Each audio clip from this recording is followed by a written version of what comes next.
Every diver wants that pristine dive site with warm water, incredible visibility, and of course healthy reefs.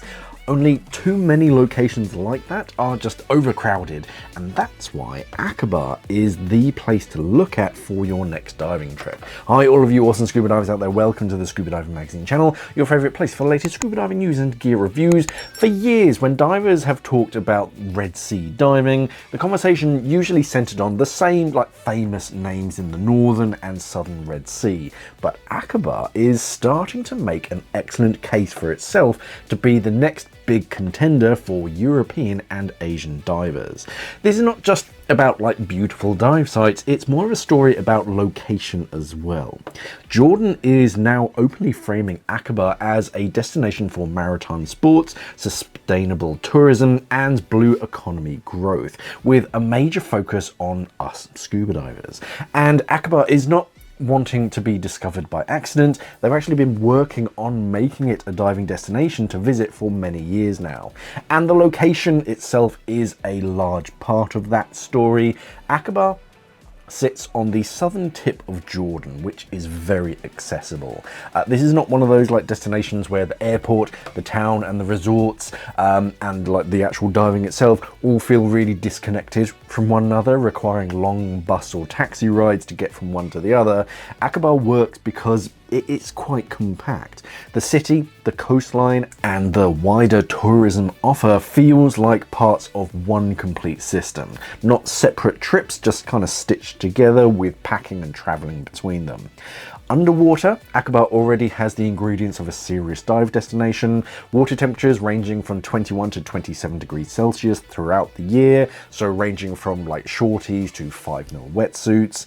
The Aqaba Marine Reserve runs for 7 kilometers along the southern coastline, and it's home to more than 150 species of hard coral and 500 species of fish. The reserve also says that visibility can be literally stunning, with more than 30 dive sites spread through that stretch of coastline alone. Now that matters because a future dive hub needs more than one or two famous dive sites. It needs a density, and it needs some variety as well to keep divers coming back. And it needs enough quality in a small enough area, again, so that divers want to come back and local dive operations can become commercially efficient. That operational simplicity may be one of Aqaba's biggest strengths.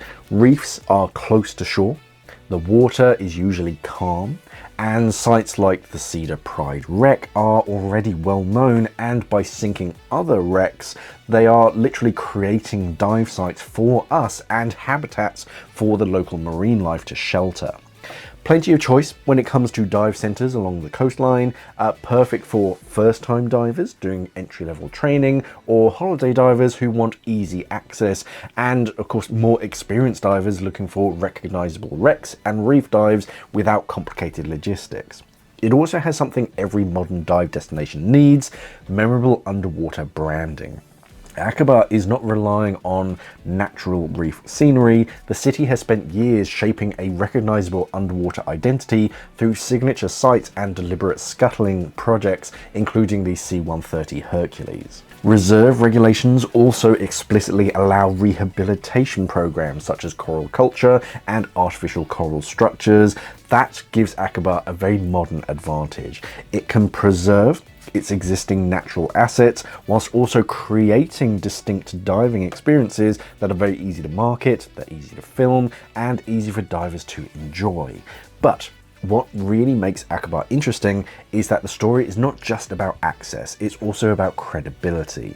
The Marine Reserve was added to the IUCN Green List in 2025, a major international marker for effective conservation and management. Blue Beach received the Blue Flag again for water quality and environmental safety, and the reserve passed the initial technical phase of a UNESCO World Heritage nomination. So Aqaba is not simply just chasing growth, it's trying to attach that growth to environmental legitimacy, and of course in dive tourism that matters more every year. That wider travel context is another reason Aqaba could grow beyond being just a niche dive stop. Aqaba is not just a beach town, It's part of a Southern Jordan itinerary that can connect sea, desert and heritage. Wadi Rum is an easy add-on from Aqaba, so if you're looking to extend your trip or you have non-divers in your party who don't want to just sit on a boat whilst you're having all of the fun, they can visit some of the sites. Now that is a powerful advantage because the strongest dive hubs are really built on just scuba diving alone, to be honest. They grow when non-divers, families, couples and mixed interest travelers can all see a reason to come. Aqaba can sell the dive trip, but it can also sell the broader journey. Of course, none of this is automatic. A place does not become a major diving hub because it just has warm water and ambitious headlines. Growth, of course, can damage the very reefs that attract the divers in the first place, and that's why the most important part of Aqaba's future may be the management model behind it. The UNDP-backed management plan for the Aqaba Marine Reserve describes the area as a socio-ecosystem where conservation has to be integrated with the populated and developed parts of the cities. It offers Red Sea diving, but in a format that feels more concentrated, accessible and strategically planned. It has recognizable sites, strong beginner appeal, a growing conservation narrative and a travel mix that reaches far beyond just diving. And in the infrastructure, the investment framework and the recent push to make Aqaba visible on the global marine events map, the argument becomes much bigger than just, you know, this place is underrated. The argument is that Aqaba may be one of the few Red Sea destinations with a realistic pathway to becoming a true regional hub. Not necessarily just like the biggest by the coastline or by like raw scale, but potentially one of the smartest, most connected and most complete. And in diving, that can matter even more. If you are looking to know more about the latest in the world of diving, water sports, coral conservation and marine sciences, Aqaba will be hosting the Aqaba Blue Ocean Future in Action show in September. Click on the link above to find out more. Remember to like this video and hype the video, and of course subscribe to the channel for more scuba diving videos. Thank you for watching everybody, and of course, safe diving.